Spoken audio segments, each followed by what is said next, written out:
The G7. This is the most powerful club in the world, or at least it used to be. June 2026, Evian-les-Bains, France. 7 leaders and a name that once meant the people who ran the planet, the G7. I'm the boss.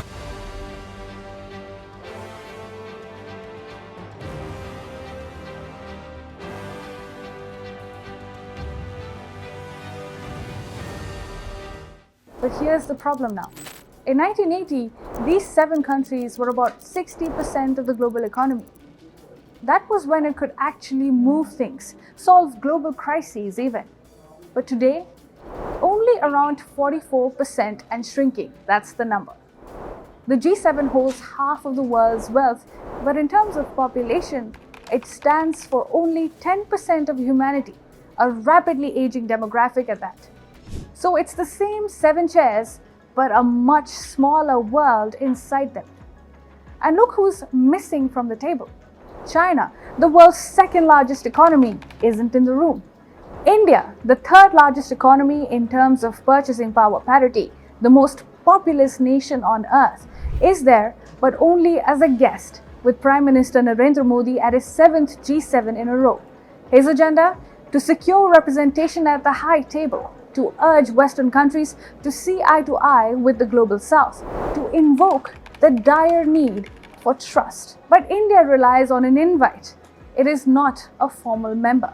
A summit that leaves out the 2 giants of the century isn't the full picture. It's a group photo with half the world cropped out. How did the steering committee of the planet get this small? It's a story of an oil shock that gave it a reason to exist. A Russia let in and then thrown out. Sanctions that didn't land, and a club now so divided it can hardly make a dent. So here's the question worth asking out loud.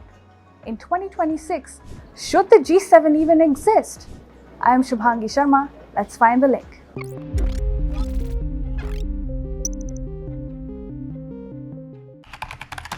The group of 7 is the United States, Japan, Germany, the UK, France, Italy, and Canada, plus the European Union. 7 rich, industrialized, democratic unions. No charter, no headquarters, no binding votes, just an annual meeting and a joint statement nobody is legally required to obey. To understand why it exists, let's rewind to 1944 and then to the 1970s. 1944, Bretton Woods, New Hampshire. As World War II ended, the Allied powers built the financial architecture of the post-war West, the IMF, the World Bank, and a system that pegged the world's currencies to a US dollar backed by gold. America came out of the war holding most of the world's gold and half its industrial output. The dollar became the world's reserve currency. That was the foundation the West was built on, but then it cracked. In 1971, President Nixon cut the dollar's link to gold. I have directed the Secretary of the Treasury to take the action necessary to defend the dollar against the speculators. It could no longer be converted into gold, and the system of fixed exchange rates was over. This made the value of the dollar plummet, and one of the biggest losers here were the patrons of the petrodollar, the OPEC. They found that the dollar was no longer bringing in the quality of revenue they once had. They were angry, and they were hardened by the Yom Kippur War of 1973.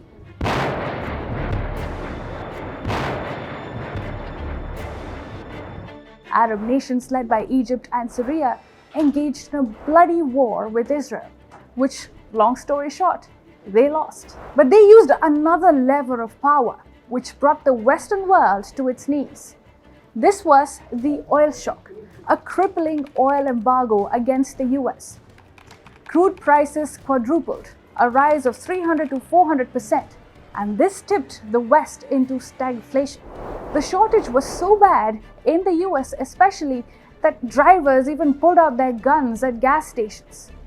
Rattled, the leaders of 6 industrial democracies, France, West Germany, Italy, Japan, Britain, and the US, gathered at a French chateau in 1975 to coordinate a response. Canada joined in 1976, and the G7 was born. Back then it made sense. In 1980, these countries produced more than 60% of world GDP. When they agreed on something, the global economy moved. And the club even tried to grow. After the Soviet collapse, Russia was courted. Mikhail Gorbachev was invited to London in 1991.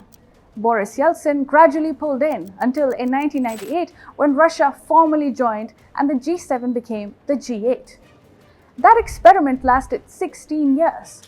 But in 2014, after Russia annexed Crimea, the other 7 suspended Moscow and reverted to the G7. Russia formally walked out in 2017. The one time the club expanded, it unexpanded. The G8 went back to being G7. Meanwhile, the ground had been shifting underneath it. In 2008, when the financial crisis hit, the G7 couldn't fix it alone. It had to summon the G20 because the rising powers it had excluded were now indispensable. That was the tell. The G7 had become a club reinforcing Western dominance long after the dominance itself had started to fade. Now let's get to the numbers because these are brutal.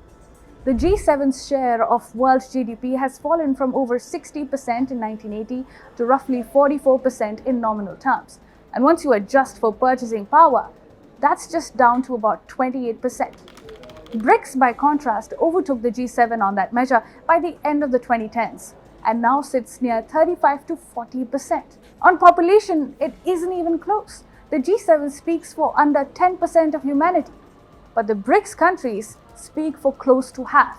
Meanwhile, the G20, which actually seats India, China, Brazil, all of them, covers about 85% of the world economy and 2/3 of its people. Militarily, the G7 still leads in spending. The US alone is nearly 40% of global defense outlays. But BRICS now holds China, Russia, and India, 3 of the largest armed forces on earth, 3 nuclear powers. And the G20, which actually seats all these pairs, is where the real economic bargaining now happens. So what has this exclusive club actually done lately? The G7's big infrastructure plan to counter China's Belt and Road has produced more headlines than actual highways. It's drifted from running the economy to running sanctions. Its headline move, a $60 cap on Russian oil in 2022, was supposed to drain the Kremlin's war chest. But instead, Russia rerouted its crude to India and China. It kept selling, and the West looked on, verbally criticizing but also benefiting when energy prices were skyrocketing. That's just the reality of the world. But the G7 couldn't help when another oil shock ensued. The US-Iran war raged on for more than 100 days. Energy flows were choked at the Hormuz choke point, and the poor and developing nations suffered the most.